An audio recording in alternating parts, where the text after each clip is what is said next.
ከሀገር ውስጥ የአትሌት ጥሩነሽ ዲባባ ማሰልጠኛ ማዕከል ለኮሮና ወረርሽኝ መከላከል የሚውል ድጋፍ ትናንት ማድረጉ ተረጋግጧል። ይሄንን ጉዳይ ከሀገር ውስጥ እናነሳለን። አርሰናል ወደ ልምምድ ትናንት ተመልሷል። ከ47 ቀናት በኋላ ነው ወደ ልምምድ የተመለሰው። ይሄንን ጉዳይ እናነሳለን። ዛሬ ቶተናም ወደ ልምምድ እንደሚመለስ እየተነገረ ነው የሚገኘው። የእንግሊዝ ፕሪሚየር ሊግ ብዙ አድማጮቻችን የሚጠይቁት ሀሳብ ነው ማለት ይቻላል። ሰኔ 1 2012 ሊመለስ እንደሚችል ተሰምቷል። በርካታ ክለቦች ወደ ልምምድ እየተመለሱ ነው የሚገኙት። ይህንን ጉዳይ እናነሳለን። ከዛ በተጨማሪም እንደዚሁ አንዳንድ ሀሳቦችን እያነሳን ቆይታ የምናደርግ ነው የሚሆነው። በተለይም ደግሞ ከዝውውር ጋር የተያዙ ጉዳዮች አሉን። ከጄደን ሳንቾ ጋር በተያያዘ አንዳንድ መረጃዎች እየወጡ ነው የሚገኙት። ተጫዋቹ ወደ ማንቸስተር ዩናይትድ ሊጓዝ ይችላል እየተባለ ይገኛል። የቦሩሲያ ዶርትሙንዱ የስራ አስፈጻሚ ሚሼል ዞርክ ምንም የሚያስፈራን ነገር የለም የሚል ከዝውውሩ ጋር አሴታቸውን አንስተዋል። አርጀንቲና ሊጓን መሰረዟን አረጋግጣለች። ከዚህም በተጨማሪ ሌሎች ጉዳዮችን እያነሳን ቆይታ እናደርጋለን።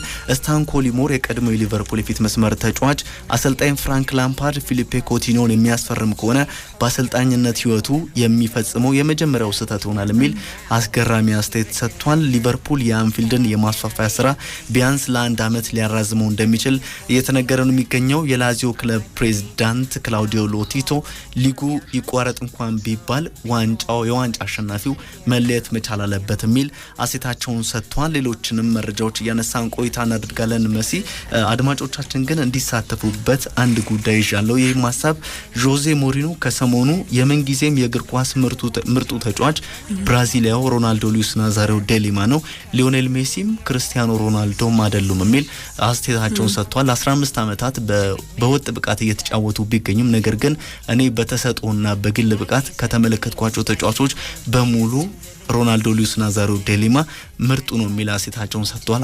አድማጮቻችን በዚህ ሀሳብ ይስማሙበታል ወይ? ለነሱ ምርጥ ተጫዋች ማን ነው የሚለውን ጉዳይ አንድ ያደረሱን መቆየት ይችላል። ሀገር ውስጥ ጉዳይ ስንመለስ የጥሩነሽ ዲባባ አትሌቲክስ ማሰልጠኛ ተቋም ለኮሮና ቫይረስ ወረርሽኝ መከላከል የሚውል የ279 ሺህ ብር ግምት ያለው የምግብ ንጽህና መጠበቂያ ቁሳቁስ ለአሰላ ከተማ መስተዳደር ትናንት ማስረከቡን የማዕከሉ ዋና ዳይሬክተር ዶክተር አመንሲሳ ከበደ ተናግረዋል። እንግዲህ አትሌቲክስ ማዕከሉ በአጠቃላይ ማሰልጠኛ ማዕከሉ ከዚህም በኋላ በእንደዚህ አይነት ስራዎች እየተሳተፈ እንደሚቀጥልና ለከተማ መስተዳደሩ ድጋፎችን ከዚህም በኋላ እንደሚያደርግ አስተያየታቸውን ሰጥቷል።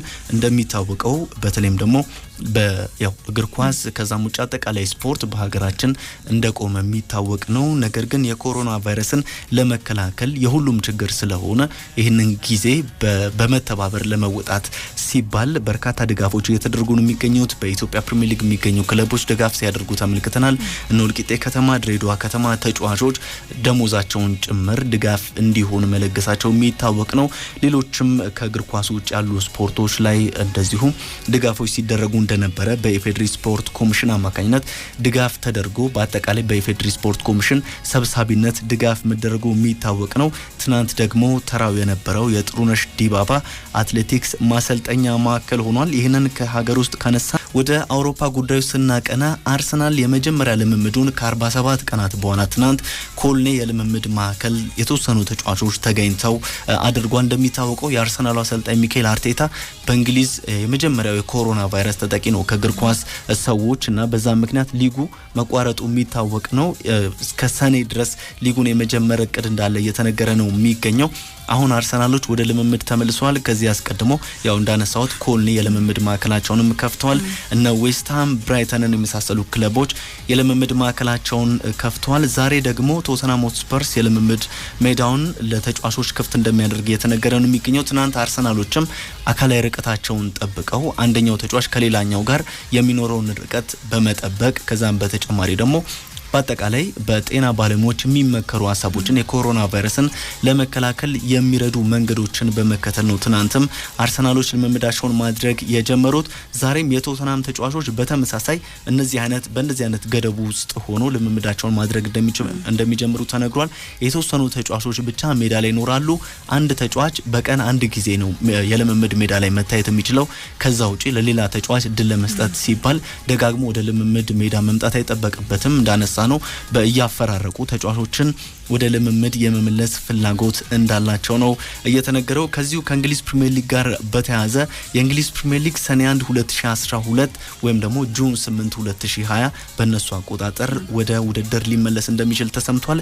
ሊጉ በኮቪድ-19 ምክንያት ከመጋቢት ወር አጋማሽ ጀምሮ መቋረጡ ይታወቃል።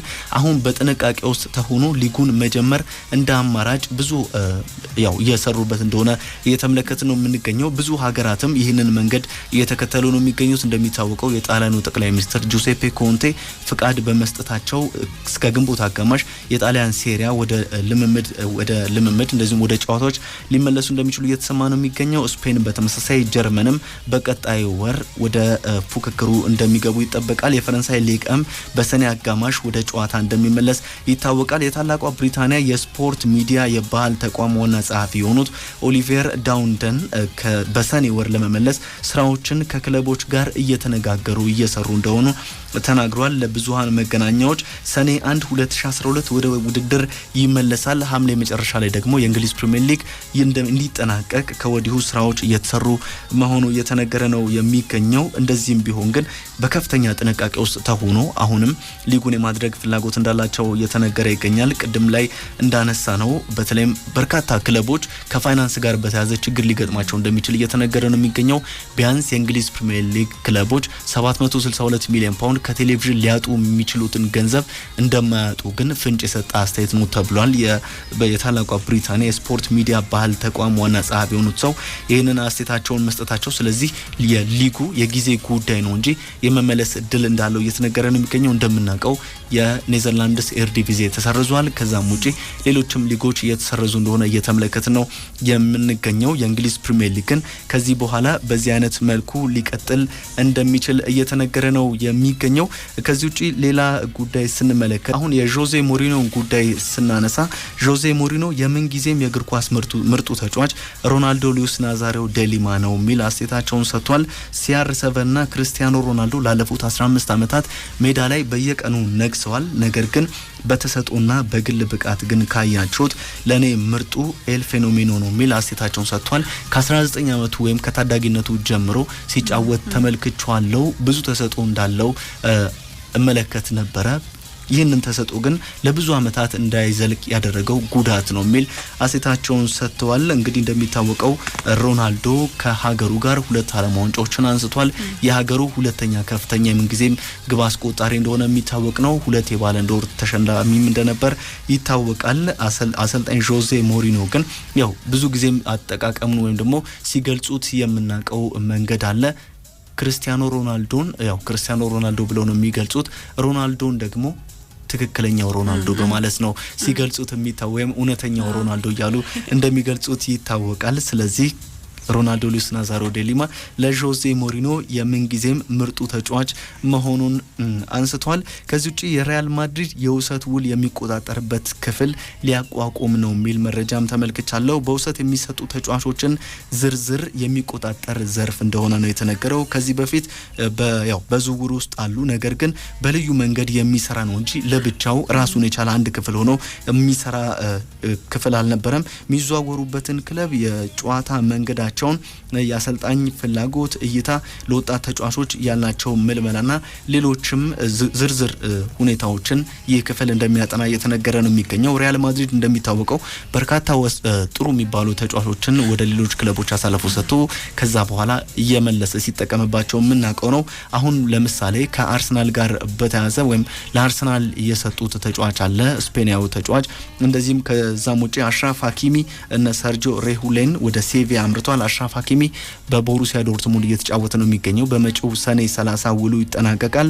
ከዛም በተጨማሪ ማርቲን ኦዴጋርድ በሪያል ሶሴዳድ እየተጫወተ የሚገኘው ተጫዋችም ከሪያል ማድሪድ በውሰት ወደ ባስክ ግዛት የተዘዋወረ ተጫዋች እንደሆነ ይታወቃል። ስለዚህ እነዚህ አይነት ተጫዋቾችን ከጊዜያት በኋላ ማድሪድ መልሶ መጠቀም ስላለበትና ጥቅም ማግኘት ስላለበት ቢሸጡ እንኳን ትልቅ ገንዘብ ማግኘት ስላለበት እነዚህ አይነት ተጫዋቾችን የሚመለከቱ ወይም ደግሞ ስለነሱ በደንብ ጥናት የሚያደርግ ቡድን ሊያቋቁም መሆኑ ተነግሯል። በዛው በዛው ልክ ደግሞ በሪያል ማድሪድ በውሰት ተሰጥተው ያልተሳካላቸው ተጫዋቾችንም አሁን እየተመለከተ ነው የምንገኘው። ታኬፉሳ ኩቦ የተሰኘው ጃፓናዊ ተጫዋች ከሪያል ማድሪድ በውሰት በዛው እየተጫወተ ነው የሚገኘው። ነገር ግን ያን ያክል የተሳካለት ተጫዋች አይደለም። እና ሬኔር ጄሱስም እንደዚሁ ከክለቡ ጋር ሊለያዩ እንደሚችሉ እየተነገረ ነው የሚገኘው። አሁንም በውሰት ውል ቆይታቸው ማድሪድን የሚያሳምን ብቃት እያሳዩ አይደለም እየተባለ ይገኛል። 36 የዋናው ቡድን ተጫዋቾች አሉት ማድሪድ ዘንድሮ ቢያንስ 10ን በውሰት እንደሚሰጥ እየተነገረ ነው የሚገኘው። ከሰኔ በኋላ እነዚህ ተጫዋቾች ላይ እርምጃ ሊወስድ እንደሚችል እየተነገረ ነው የሚገኘው። የአውሮፓ እግር ኳስ ማህበር ለአውሮፓ አባል ሀገራቱ ወይም ደግሞ ለ55ቱም አባል ሀገራት የ205 ሚሊዮን ፓውንድ እርዳታ መላኩን ትናንት ይፋ አድርጓል። በኮሮና ቫይረስ ሀገራቱ ወይም አባል ሀገራቱ ላሉባቸው እግር ኳሳዊ ወጪና ሌሎች ሊጎች ላይ ሊከሰቱ ለሚችሉ ችግሮች ድጎማ እንዲሆን ነው ይህንን ገንዘብ እንደላከ የተሰማው። እያንዳንዱ አባል ሀገር 3.75 ሚሊዮን ፓውንድ እንደሚደርስ ታውቋል። እግር ኳስ ላይ ያለውን ወይም ደግሞ እግር ኳስ ላይ ሳይታሰብ ነው የኮሮና ቫይረስ የተከሰተውና እነሱንም ወይም ደግሞ ክለቦችንም ለመርዳት ሲባል ወሳኝ ወይም ደግሞ ፈጣን ምላሽ ለመስጠት ፍላጎታችንን አሳይተናል የሚል አስተያየታቸውን የአውሮፓ እግር ኳስ ማህበር ፕሬዚዳንት አሌክሳንደር ቼፌሪን ተናግሯል። ለቀጣይ ዓመትና ዘንድሮ የሚሆን ነው የ3.5 ሚሊዮን ፓውንዱ ከዛም ውጪ ያው ብዙ ጥቅም እንደሚኖረውም እየተነገረ ነው የሚገኘው። እንደሚታወቀው ከሰሞኑ የፊፋ ለአባል ሀገራቱ እግር ኳስ ፌዴሬሽኖች እንደዚሁም እግር ኳስ ማህበራት ለመታደግ ሲል 150 ሚሊዮን ዶላር መለገሱ የሚታወቅ ነው። በዚህ አይነት መልኩ እንግዲህ እየቀጠለ ነው የሚገኘው። ድጋፍ እየተደረገላቸው ነው የሚገኘው። የአውሮፓ ሀገራት ፊፋ ለግሶ ነበር። አሁን ደግሞ ተራው የአውሮፓ እግር ኳስ ማህበር መሆኑ ታውቋል። አርጀንቲና ሊጓን መሰረዟን አስታውቃለች። የእግር ኳስ ማህበሩ ፕሬዚዳንት ክላውዲዮ ታፒያ ናቸው ትናንት ሀገር ውስጥ ላለ አንድ ብዙሃን መገናኛ ይህንን አስተያየታቸውን የሰጡት። ዛሬ ውሳኔው ይፋ እንደሚደረግ እየተነገረ ነው የሚገኘው። በዚህ ውስጥም የሚጠበቀው ታዲያ በሊጉ የዘንድሮና የሚቀጥለው ዓመት ከሊጉ የሚወርድ ክለብ እንደሌለ እየተነገረ ነው የሚገኘው። በአርጀንቲና ሊግ 24 ተሳታፊ ክለቦች አሉ። የመጀመሪያዎቹ 4 ክለቦች በኮፓ ሊበርታዶሮስ ይሳተፋሉ። ከ5ኛ እስከ 9ኛ ያሉ ክለቦች ደግሞ እንደዚሁ በአሜሪካ ልክ እንደ አውሮፓ ሊግ በሚቆጠረው ውድድር በኮፓ ሱድ አሜሪካና የሚፎካከሩ ይሆናል። ከዛ በታች ያሉት ከ10 እስከ 4ኛ ያሉት ክለቦች 14 ክለቦች የፕሌኦፍ ወይም የጥሎ ማለፍ ጨዋታዎችን ያደርጉና ከሊጉ የሚወርዱ ክለቦች ይኖራሉ። ሌሎችንም ከፍተኛ ፉክክር የሚደረግበትን ጨዋታ ያደርጋሉ። በዚህ መሰረት እንግዲህ ከሊጉ በዘንድሮ የውድድር ዓመት የሚወርድ ክለብ የለም መባሉን ተከትሎ ከሊጉ የመውረድ እጣ ፈንታ ሊኖረው እንደሚችል ሲገለጽ የነበረው የዲዬጎ አርማንዶ ማራዶናው ሂምናዚያ እነሱን ያስደሰተ ዜና እንደሆነ እየተሰማ ነው የሚገኘው። ወደ ፕሪሜራ ናሲዮናሌ የሚወርድ ክለብ እንደሌለ ዘንድሮ ተረጋግጧል። ከሊጉ የሚወርደው ወይም ደግሞ ከአርጀንቲና ሱፐር ሊጋ ወደ ታችኛው ሊግ ቅድም ያነሳውት ወደ ፕሪሜራ ሊጋ ናሲዮናል የሚወርደው ክለብ አንድ ክለብ ባለፉት 3 ዓመታት በየጨዋታ ያስመዘገበው ውጤት ተደምሮ ዝቅተኛ የሆኑ ክለቦች ወደ ታችኛው ሊግ እንዲወርዱ ይገደዳል። ስለዚህ በዚህ መሰረት እንግዲህ የፕሌኦፍ ጨዋታዎች ይሰረዛሉ። እንደሚታወቀው ባለፈው ወር መጀመሪያ ላይ ቦካ ጁኒየርስ የሊጉ አሸናፊ እንደነበር የሚታወቅ ነው። መጋቢት ወር ላይ ከ2018 ጀምሮ ነው በዚህ አይነት ፎርማት መደረግ የጀመረው። 2018 ላይ 26 ተሳታፊ ክለቦች ነበሩት። ባለፈው በ2019 ወደ 25 ዝቅ ብሎ ነበረ። በ2020 ደግሞ ወደ 24 ዝቅ ማለቱን ስንመለከት ነበር።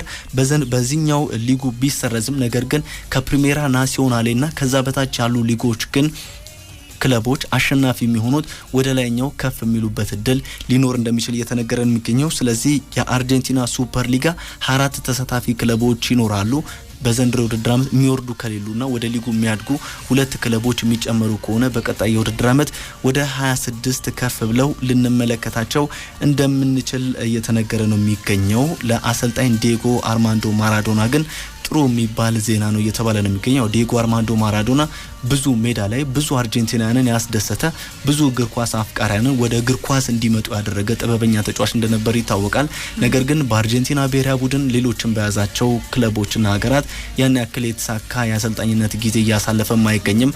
በሂምናዚያ ነው አሁን ቆይታ እያደረገ የሚገኘው። ከሰሞኑ እንደውም በኮሮና ቫይረስ ምክንያት ክለቡ በገንዘብ ረገድ ሊቸገር ስለሚችል ደሞዜን እቀንሳለሁ የሚል አስተያየቱን ሰጥቶ እንደነበር ይታወቃል። ደሞዙን ቢቀንስም አሁን ደግሞ ሌላ አስደሳች ጉዳይ ሰምቷል። ከአርጀንቲና ሊግ በዘንድሮ ውድድር ዓመት ክለቡ ላይወርድ እንደሚችል እየተነገረ ነው የሚገኘው። የቀድሞ የሊቨርፑል የፊት መስመር ተጫዋች ስታን ኮሊሞር ወደ ሰጠው አስተያየት ስናቀና አሰልጣኝ ፍራንክ ላምፓርድ ፊሊፔ ኮቲኒዮን የሚያስፈርም ከሆነ በአሰልጣኝነት ህይወቱ የመጀመሪያ ስህተቱን ይፈጽማል የሚል አስገራሚ አስተያየቱን ሰጥቷል። እንደ መነሻ ያቀረበው ተጫዋቹ ወይም ደግሞ ኩቲኖ ሜዳ ላይ ከሚገባው በላይ ግምት የሚሰጠው ተጫዋች ነው። ይህንን ተመልክቶ ፍራንክ ላምፓርድ ይህንን ተጫዋች ማስፈረም የለበትም፣ ካስፈረመው ግን ስህተት ይፈጽማል የሚል አስተያየቱን ሰጥቷል። ኩቲኖ በእንግሊዝ ፕሪሚየር ሊግ መጥቶ የመጫወት እድል እንኳን ቢኖረው እንደ ኤቨርተን፣ ዌስትሃም እና ውልቭስ ላሉ ክለቦች ነው። እነሱ ደግሞ ከ6ኛ እስከ 8ኛ ያሉ ወይም ከ6 እስከ 8 ያለውን ደረጃ ይዘው ወደ ኤሮፓ ሊግ ለመግባት ጥረት የሚያደርጉ ክለቦች ናቸው። ለነሱ ነው የመጫወት እድል የሚኖረው እንጂ በቼልሲ ደረጃ መጫወት የማይችል ተጫዋች ነው የሚል አስተያየቱን ሰጥቷል። እንደሚታወቀው ስታን ኮሊሞር ከሊቨርፑል ጥሩ ተጫዋቾች አንደኛው እንደነበረ ይታወቃል።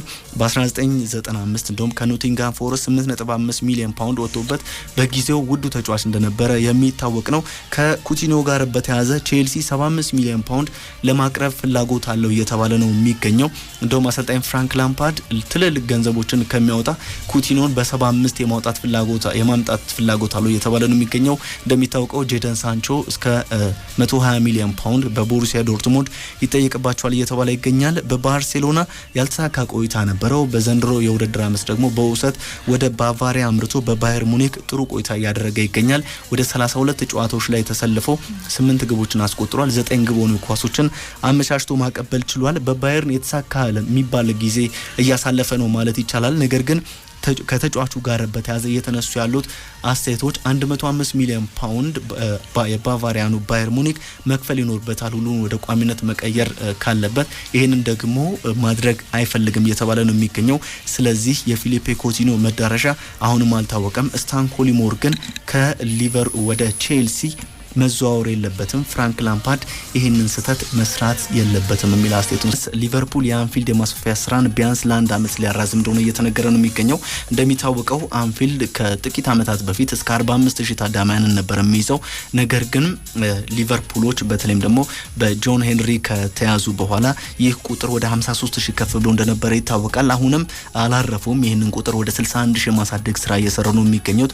7,000 ወንበሮችን የመጨመር ሀሳብ እንዳላቸው እየተነገረ ይገኛል።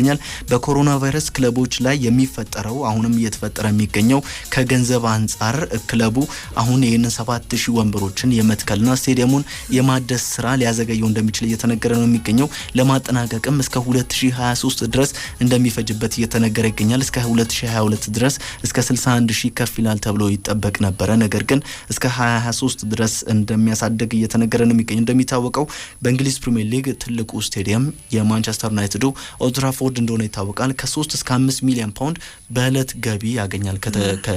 ከአንድ ጨዋታ ማለት ነው። እስከ 5 ሚሊዮን ፓውንድ ሊያገኝ ይችላል። እንደዚሁም እና አርሰናል፣ ቶተናም እስከ 62,000 ታዳሚያንን መያዝ የሚችሉ ስቴዲየሞች አሉ።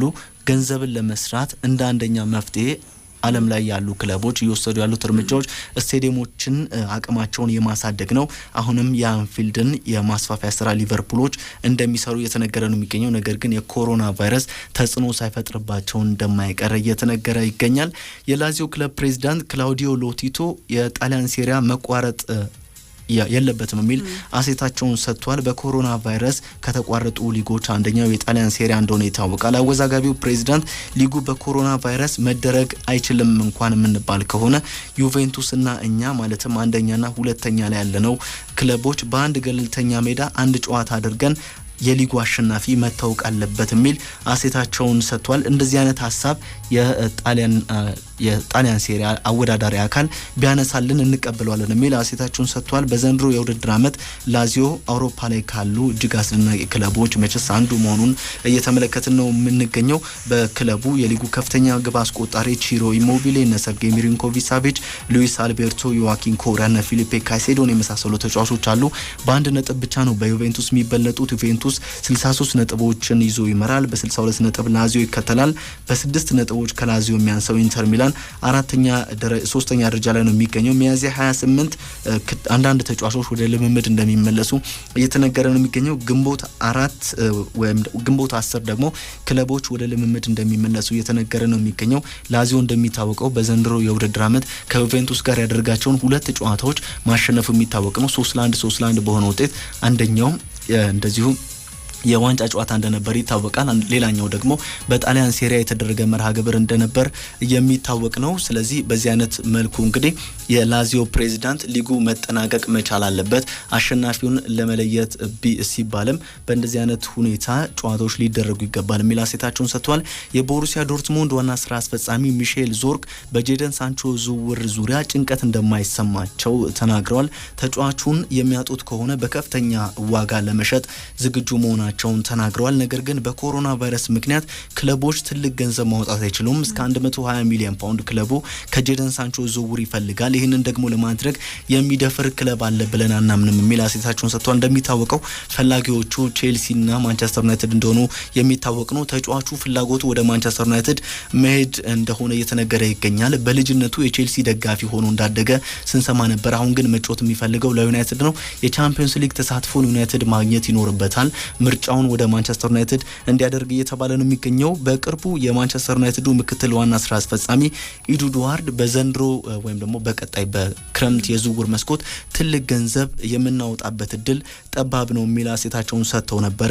ምናልባት ቼልሲ ብቻ በዚህ ዝውውር ውስጥ ሊቆይ እንደሚችል እየተነገረ ነው የሚገኘው። በእንግሊዝ የተጣለውን ከቤት ያለ መውጣት ሕግን ጥሶ የተገኘው የኤቨርተኑ የፊት መስመር ተጫዋች ሞይሴ ኪን በክለቡ ሊቀጣ እንደሆነ ስንሰማ ነበር። ዛሬ ደግሞ ከዝውውር ጋር ስሙ ተነስቷል። ኮሬሮ ዴሎ ስፖርት እንዳስነበበው ከሆነ ተጫዋቹ ወደ ናፖሊ የመሄድ ፍላጎት አለው እየተባለ ይገኛል። በ27 ሚሊዮን ፓውንድ ከዩቬንቱስ ከተዘዋወረ በኋላ ስኬታማ ጊዜን እያሳለፈ አይገኝም። ብዙ የመጫወቻ ጊዜም እየተሰጡ አይገኝም። በካርሎ አንቸሎቲ ዶሚኒክ ካልቨርት ሎዊን ከሱ በተሻለ የመጫወቻ ጊዜ እያገኙ ነው የሚገኙት። እሱም በዚህ በመሰላቸቱ ወደ ናፖሊ ሊያመራ እንደሚችል እየተነገረ ይገኛል። ከቼልሲ ጋር በተያዘ ከኩቲኒዮ በተጨማሪ የባየር ሊቨርኩሰኑን ጀርመናዊ አማካኝ ካይ ሃቨርትስን የማስፈረም ፍላጎት እንዳለው ዘ አትሌቲክ እየዘገበ ነው የሚገኘው። እናመሰግናለን። በአካል ዳንኤል። ስፖርታዊ መረጃዎቻችን ተጠናቀዋል።